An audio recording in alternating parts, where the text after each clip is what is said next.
Okay, so we're still talking about our precious human life, making it worthwhile and not being distracted by the meaningless affairs of this life. Okay, so we talked about the 8 worldly concerns last time and how our mind gets hooked by them and thinks that they're the be-all and end-all of our life and what's really, really going to make us happy.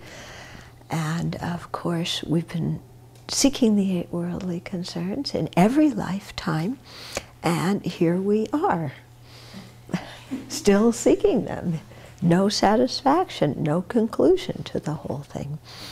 Okay, so that's why we have to really look inside and ask ourselves, where does happiness come from? And realize that it comes through changing the mind, and that when we're discontent, when we're unsatisfied, the problem isn't that we don't have what we want.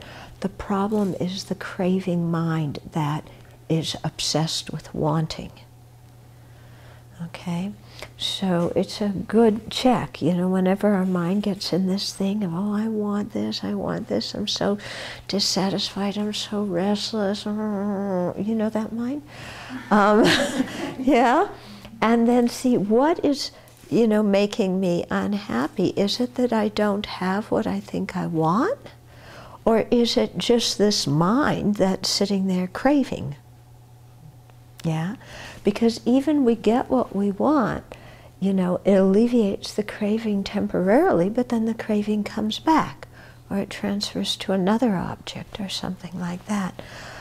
Whereas if we deal with the craving directly, you know, principally by seeing its disadvantages and by seeing its impermanence and the impermanence of the objects and people that it seeks, you know, and also by directing our mind towards something more worthwhile, you know, replacing the craving with, let's say, meditating on love and compassion, or, you know, doing some volunteer work or service work for somebody else, or, you know, something to get ourselves out of ourselves, you know, then we realize that it's the craving that really has to be abandoned, and that when we're able, the more we're able to lessen it in a gradual way, the more we have some actual peace in our lives. But the more we give in to this craving, and then the anger and everything that comes when we don't get what we want, the more we give in to those, and the more we're really emotional yo-yos, plus creating so much karma which ripens in the future lives and produces bad rebirths. Yeah. So it's a real opportunity to understand our own psychological process and to investigate, you know, what really is it that's making me miserable, and what really is the solution to this difficulty. Yeah. But it's hard, and it takes a lot of effort, because the craving is so enticing. You know, when it's strong, we feel like we're just completely melted marshmallow. You know, we have no backbone to do anything with it.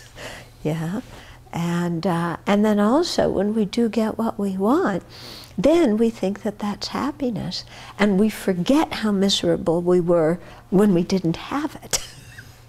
Okay, so it's, you know, that verse in the 37 practices where it talks about worldly pleasures being like salt water? Yeah, so that's exactly the thing. The more you drink, then the more you want. Yeah.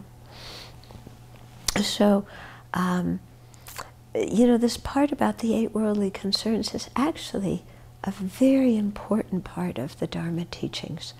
And I'm very thankful to Zopa Rinpoche, because in the first course or second course I attended, he really emphasized these so much again and again and again and again.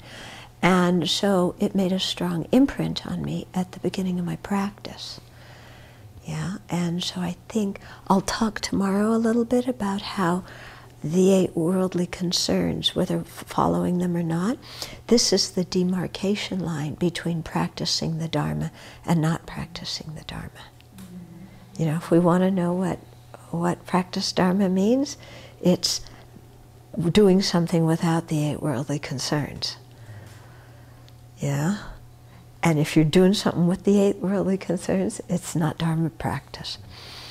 You know, because lots of times we get confused. We go, well, what's Dharma? Oh, this. Yeah?